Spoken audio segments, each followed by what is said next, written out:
Produit par Binge Audio.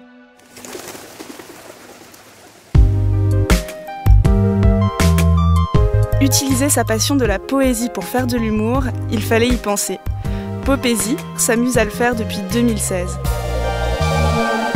Il joue de ses mots pour distiller son amour des lettres et surtout, vous l'entendrez bien, de Victor Hugo.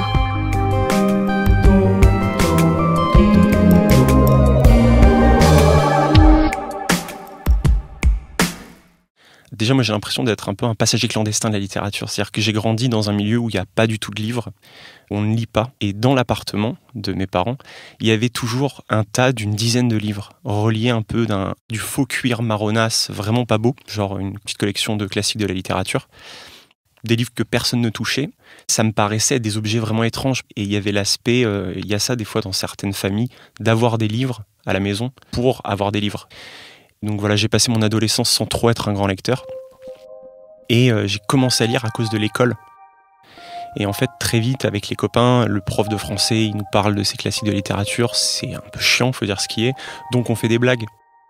Et il se trouve que par un concours de circonstances, je suis allé en prépa littéraire. J'ai fait Hippocagne et Cagne. Et je trouve qu'on aborde souvent la littérature d'une manière très froide, très distante, avec une sorte d'élitisme quand même. On se permet assez peu de blagues sur la littérature finalement. Donc j'ai commencé à faire ça, des blagues de ce type-là, et je me disais que c'était intéressant. Il y a un très bon auteur qui s'appelle Italo Calvino, qui est écrivain, critique, qui dit que les classiques, c'est un bruit de fond qui est toujours là. Je trouve que c'est hyper vrai parce que les classiques de la littérature, je prends n'importe qui dans la rue, je lui parle de Victor Hugo, de Balzac, de Émile Zola, même s'il a jamais lu, ça va le renvoyer à tout un imaginaire. Prendre cette rumeur de fond qui est toujours là et la détourner pour parler du réel ou pour faire rire les gens, je trouve ça hyper intéressant. Et ensuite, il se trouve que j'ai déménagé loin de mes potes. Et donc souvent, je me fais des blagues tout seul et je suis hyper déçu de ne pas pouvoir les partager. Et pour ça, Twitter m'a un peu sauvé la vie. Ce qui fait que des fois, j'ai des blagues un peu nulles. Je suis seul dans ma voiture, je me retourne, il n'y a personne à qui la raconter. Alors je la garde en tête et puis je la poste une fois que je suis arrivé. Donc pour ça, c'est bien. Ça crée aussi une sorte de compagnie. Si je mets des chaussettes dans le rouge et le noir et je dis voilà, j'ai mis des chaussettes dans des Stendhal, la blague, elle est pas ouf. Mais c'est Twitter, donc c'est pas grave. Il y aura toujours un public qui me pardonnera. Et en fait, le public est tellement varié sur Twitter qu'on peut se permettre un petit peu tout. Je crois que le premier tweet que j'ai fait qui avait vraiment très bien fonctionné, c'était pendant la campagne présidentielle. J'avais repris des classiques de la littérature et j'avais remplacé l'image d'Épinal qu'il y a sur tous les livres de poche par des photos des hommes politiques. Par exemple, Candide, c'était Benoît Hamon. Le dernier jour d'un condamné, c'était François Fillon. C'était en plein pendant l'affaire de détournement. Donc c'était plutôt marrant, ça a fait rire les gens et ça s'est beaucoup partagé. Je sais que tu as une passion pour Victor Hugo. J'adore Victor Hugo. Pourquoi ? Oula, pour moi... J'avais cette image très froide de lui, en noir et blanc, avec son regard perçant, son air un peu méchant. Et en fait, en le lisant, je me suis aperçu que c'était un type qui était très drôle. Et en faisant des recherches sur lui, en lisant des biographies, je me suis aperçu à quel point on ne connaît pas Victor Hugo, en fait. C'est un auteur sur lequel on a beaucoup écrit. Et aussi, si j'ai pris Victor Hugo pour être pendant un moment la photo de profil du compte Twitter, c'est pas particulièrement parce que j'aime Victor Hugo, mais parce qu'il représente la littérature française. Et donc détourner cette image-là, je trouve ça aussi hyper intéressant. J'ai beaucoup travaillé le 19e siècle surtout. J'ai un peu de mal avec l'ironie et le second degré d'un Flaubert, par exemple, parce que je le trouve un peu méprisant. Je trouve que Victor Hugo, il a ça d'incroyable d'être quand même un génie qui a énormément écrit, je trouve, même si c'est souvent remis en question, mais il a toujours une certaine simplicité dans ses textes.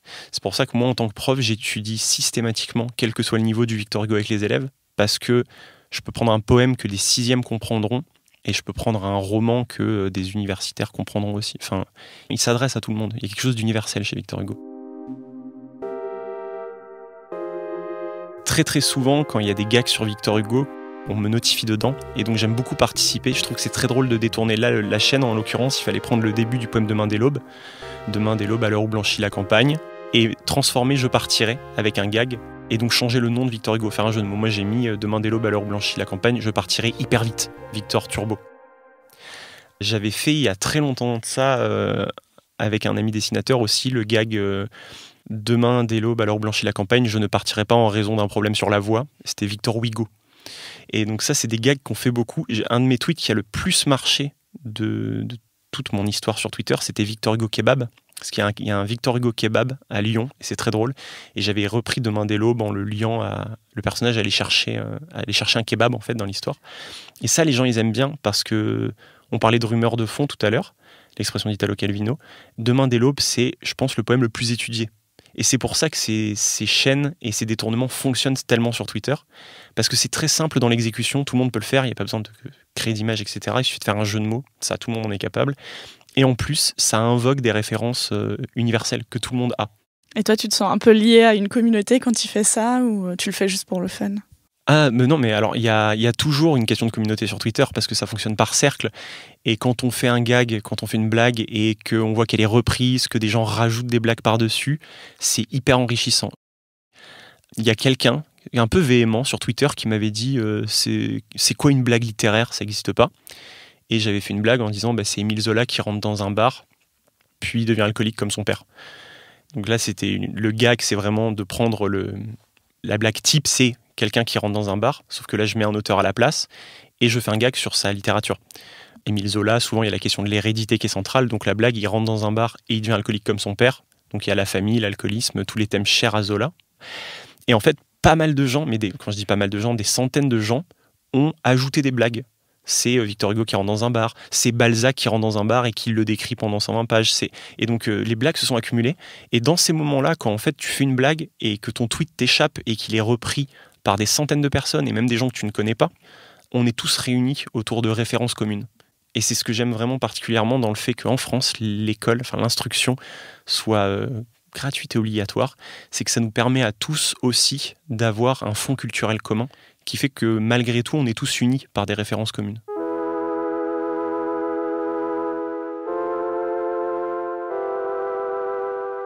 Est-ce qu'on peut faire un parallèle entre ton activité de prof qui transmet et ton activité sur Twitter ? Alors, on peut faire des parallèles. C'est vrai que souvent, quand j'anime mes cours, j'essaie d'injecter de l'humour, d'essayer de faire des blagues, d'essayer de varier les supports aussi.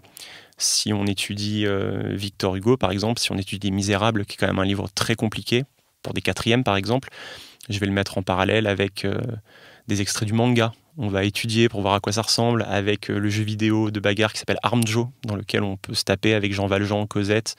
J'aime bien faire des cours comme ça où on analyse les combos des personnages. On voit quelles sont leurs armes secrètes et en fait on voit comment on reprend le matériau de base du roman et comment il peut être actualisé. Et ça passionne vraiment les élèves parce qu'ils se rendent compte que ce vieux texte qu'on leur montre est toujours là. Et c'est une rumeur, c'est un écho qu'ils peuvent se réapproprier. Il n'y a jamais aucun de tes élèves qui t'a découvert sur Twitter ? Non, jamais. Il y a un collègue, une fois, qui m'a dit « Tiens, toi qui aimes bien Victor Hugo, tu devrais aller voir ce qu'il fait sur Twitter. » J'ai dit « Non, mais je connais, c'est pas drôle. » Et puis il y connaît rien en littérature. C'était un peu marrant, j'ai un peu fait une Bruce Wayne. Ah, Batman, non, pas ouf. En parallèle, j'essaie d'écrire. J'écris depuis que je suis très jeune. Ce qui est un peu paradoxal parce que je lisais pas, mais j'écrivais beaucoup. C'est vrai que j'ai toujours eu du mal à faire éditer ce que j'écrivais. Et il se trouve que grâce à Popézy, j'ai rencontré des gens qui sont dessinateurs de BD, avec lesquels on a monté des projets. Et des projets qu'on a pu proposer à des maisons d'édition, une maison d'édition qui s'appelle Lapin notamment. Et c'est vrai que, mine de rien, quand tu arrives avec déjà un public sur les réseaux sociaux, c'est plus facile de proposer un projet. Alors, quand tu parles de tout ça, je suppose que tu parles notamment du livre que tu as écrit, Les gros bâtards de la littérature. Les bons gros bâtards de la littérature. Pardon. Alors, c'est que pour moi, le mot bâtard, il est vraiment très polysémique. Il va y avoir quelque chose de l'ordre du rejet. Quelqu'un que c'est un bâtard, c'est qu'il a vraiment fait quelque chose d'horrible. Par exemple, Verlaine, qui battait sa femme, qui avait des excès de violence contre ses enfants. Rimbaud, qui s'amusait à mettre des petits coups de couteau à Verlaine pour rigoler. Maupassant, qui, dans une lettre, se vante de partager ses MST aux prostituées. Il couche avec elles et après, il leur annonce en rigolant qu'il leur a donné une MST. Là, vraiment, on est sur des bons gros bâtards, au sens premier du terme. Mais il y a également une manière d'utiliser bâtard dans un sens un petit peu plus presque admiratif. Quand quelqu'un fait quelque chose d'assez impressionnant et que tu vas avoir cette exclamation « Oh, le bâtard !» qui est une exclamation très moderne où il y a presque un mouvement d'admiration. Et donc là, on va parler d'anecdotes un peu plus originales, de gens qui s'amusent à piéger les intellectuels. On va parler de Romain Gary, qui est un type assez exceptionnel et qui, en parallèle de sa vie d'écrivain, provoque Clint Eastwood en duel. Des choses un petit peu étonnantes qui ne sont pas donc forcément négatives. Comment ça se passe en général quand tu passes de Twitter ou en tout cas les livres à la vraie vie ? Alors moi pour l'instant j'ai fait une séance de dédicace, ça s'était très bien passé parce que c'était ma première BD, j'ai mis bonne lecture à tout le monde.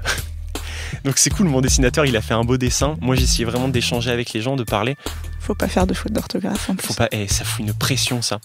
Les gens, puis en plus moi je suis prof de français, hein, et quand tu es là seul face à la feuille, tu te dis si je fais une faute, et je pense que t'es rodé au bout d'un moment. S'il y a des personnes qui ont du mal à se remettre à la lecture, qu'est-ce que tu conseilles ? Je conseille surtout de commencer par des livres courts. On a souvent cette impression que plus un livre va être gros, plus il va être bien. Souvent des romans russes ou même Les Misérables de Victor Hugo qui est gigantesque. Pour les gens qui ont du mal à lire, vraiment commencer par très court. On m'envoie souvent des messages en me disant si je veux lire Victor Hugo, je commence par quoi ? Je donne toujours les nouvelles en premier, même si c'est pas ses meilleurs écrits. Le Dernier jour d'un condamné, Claude Gueux, ensuite des livres plutôt courts, Notre-Dame de Paris. Je conseille aux gens, s'ils bloquent, de sauter des pages, si c'est pas des grands lecteurs, de prendre des versions abrégées, d'écouter des livres audio aussi beaucoup. Il faut avoir un rapport un peu plus décomplexé à la lecture et surtout aux classiques de la littérature. Tu conseilles de sauter des pages ? Ah, carrément.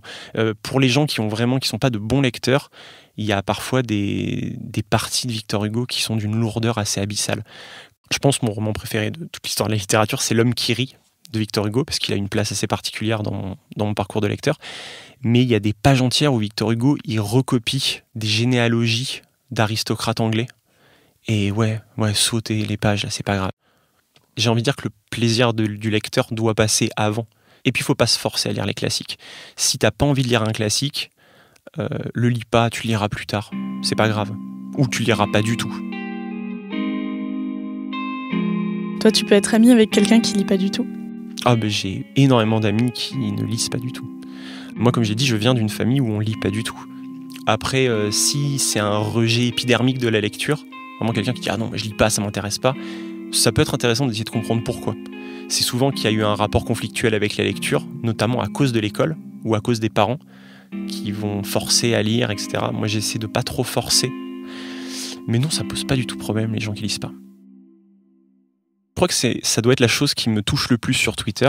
Je reçois beaucoup de messages privés, soit de gens qui me partagent des choses, donc déjà je trouve ça hyper touchant qu'on m'envoie quelque chose en me disant tiens, ça m'a fait penser à toi, et pas mal de gens qui me remercient aussi parce que je leur ai donné envie de relire des classiques, ce qu'on fait pas forcément. On a déjà tellement de choses à faire dans la vie, je veux dire entre suivre l'actualité, aller au travail, s'occuper de sa famille. Je comprends complètement que les classiques de la littérature, ils passent en second plan. Et quand je reçois un message de quelqu'un qui me dit j'avais une très mauvaise vision des classiques de littérature et j'ai osé relire Le Dernier jour d'un condamné, Notre-Dame de Paris ou des choses comme ça, ou Madame Bovary, étrangement, des gens se disent je vais relire Madame Bovary. Et donc c'est toujours hyper touchant. Tu sais combien de personnes te suivent en ce moment ? 95 000, je pense 96 000. C'est beaucoup de responsabilités. Un grand pouvoir implique de grandes responsabilités. Non, c'est pas du tout des responsabilités. 96 000 personnes qui me suivent, c'est pas tant que ça. Sachant que tout le monde va pas tout voir et qu'en plus, à l'échelle du réel, c'est pas si important que ça. Est-ce que tu es au courant que beaucoup de gens pensent que tu t'appelles Popoésie ? Mais je sais. Ma mère pense que c'est Popoésie également. Je ne sais pas pourquoi. Je pense que ça doit être à cause de NTM, à base de pop. Donc il y a eu une espèce de répétition de la première syllabe, popoésie, mais non, c'est popésie, parce que le principe, c'est le mot poésie, dans lequel j'ai rajouté un P. J'ai fait popper un P dans le mot poésie, et ça fait popésie. Ça permettait d'exprimer ce mélange entre la poésie classique et la pop culture. Est-ce que tu les détestes, les gens qui t'appellent Popoésie ? C'est dur, mais je sais leur pardonner. Je pense qu'un jour, ils arriveront à retrouver le droit chemin de la popésie, quoi. Derrière le tweet est un podcast produit par Binge Audio en partenariat avec Twitter. Dans le prochain épisode, une militante antiraciste qui se bat pour le droit des personnes adoptées raconte son parcours sur Twitter. Et en attendant, si cette série vous plaît, laissez des commentaires et 5 étoiles sur Apple Podcast. Bisous!